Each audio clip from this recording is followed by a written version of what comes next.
Ndabashuhuje kandi mbaye ikaze muri aka kanya mwese tugiye kubana mu biganiro byacu bya buri munsi.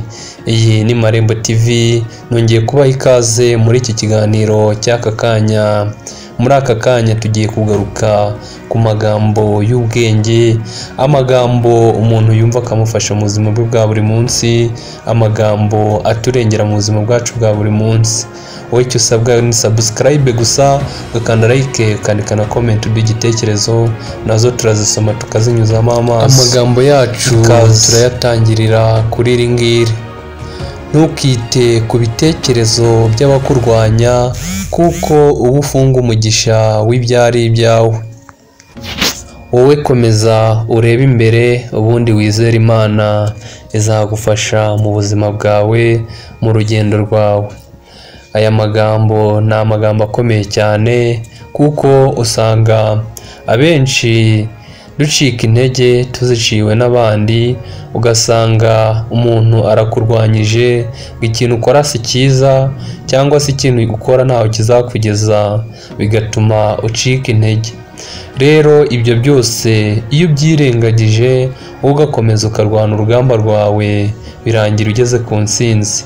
Buriya gutangira biravuna, kandi hari abantu baguca intege mu byo ukora byose, ugasanga umuntu arakubwiye ati icyo kintu ukora ntaho kizakugeza, icyo kintu ukora ni ubusa, icyo kintu ukora ni kibi, kirimo umwanda, kandi nyamara ari cyiza.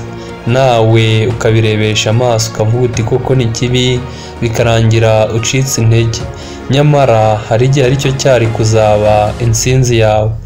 Icyiza ni uko ugomba kwirengagiza ibyo bitekerezo byose by'abaguca intege, ubundi ugakurikira inzira yawe, ugaharanira gukora cyane kugira ngo ubashe kugera ku cyo wifuza, kuko muri ubu buzima bisaba guhatana kugira ngo ugere ku ntsinzi yawe. Nudahakana bizarangira ufeyirinze. Ijambo rya kabiri: uhetswe na mukase yirinda kwisimbiza. Tujya tubona ingero zitandukanye z'abantu barerwa na ba mukase. Akenshi usanga agutoteza, agufata nabi bitewe n'uko aba atakubyaye. Niyo mpamvu uyu mugani ushatse gusobanura ko igihe urerwa na mukaso ugomba kugira ibyo witondera, ukaba amenge kugira ngo hato atavaho akwangiriza, cyangwa se akakurera mu bundi buryo butandukanye n'ubwo wagakwiye kurerwamo. Abantu batakubyaye cyangwa se nka ba mukaso nk'uko twabibonye, bakurera uko bishakiye, kubera ko ntabwo uba warabavunye, nta kintu na kimwe baba bahomba. Niyo mpamvu igihe ubana na mukaso cyangwa se ubana n'undi muntu utari umubyeyi wawe, uba ugomba kugira ibyo witondera. Ubuzima buragora, kubana n'abantu rimwe na rimwe biragorana, nubwo bikunda rimwe na rimwe ariko bikunze kugorana kenshi. Niyo mpamvu tuba tugomba kugira uko twitwara muri ubu buzima, kugira ngo dukomeze tububemo neza, tububemo dufite amahoro n'umunezero n'umutekano, nubwo kubona umunezero muri iyi si ari ikintu kigoye cyane. Ijambo rya gatatu: amenyo asekera inka niyo ayirya.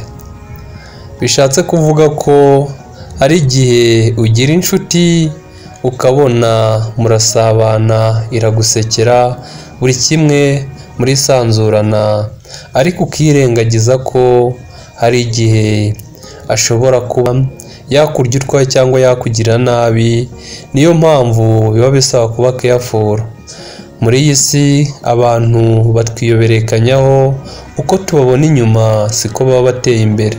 Hari igihe rwose ushobora kubona umuntu ukumva ko yahuye n'ubuzima bwawe, mbese ukumva ko uwo wifuzaga wamugezeho, ariko ukaba wibeshya, kubera ko abantu ntabwo batwereka uko bari bose, ahubwo twebwe batwereka ibyiza, ibibi bakabiduhisha. Niyo mpamvu nk'uyu ko uyu mugani ubisobanura ngo amenya asekera inka ntiyayirya. Hari igihe wizera inshuti wumva ko ari inshuti yawe magara, ukaba wayitegera ubuzima bwawe bwose, ugasanga bikuviriyemo kubabara uko utabitekerezaga.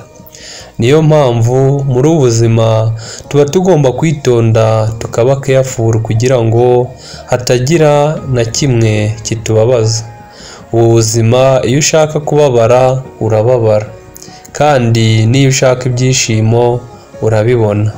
Buri wese niwe wikontorora ku giti cye, akamenya ubuzima, akamenya gutekereza igishobora kuba cyamugiraho ingaruka cyangwa se igishobora kuba cyamufasha mu buzima bwe bukarushaho kugenda neza. Naho iyo wifashe nabi cyangwa se ukananirwa kwikontorora, ari hahandi bikuviramo ibibazo, ugasanga uhuye n'ibyago utazashobora kwikuramo. Niyo mpamvu tugirwa inama yo kuba twakitondera inshuti zose tubana nazo, kuko zose ntabwo ariko ari nziza. Hari umugani wundi uvuga ngo ibishashagirana byose si zahabu. Uko umuntu umubona inyuma siko mo imbere biba bimeze, kandi umuntu akwereka ibyo yashatse kukwereka, ibindi atashatse kukwereka ntabyo ubona. Niyo mpamvu utagomba kumva ko inshuti ufite iri perfect muri byose idashobora kuba yaguhemukira. Ndabashimiye mwe mwabashe kunega amatwi kugeza iki kiganiro kigeze ku musozo. Ni inkunga ikomeye cyane. Icyo usabwa ni ugukanda subscribe, ugakanda like, ukandika na comment ufite inama watwungura, ubundi ugakora na share kuri bagenzi bawe. Iyi ni Marembo TV yabagezagaho iki kiganiro. Ni Jean Ndora pe, mukomeze kugira ibihe byiza, naho ubutaha turabakunda.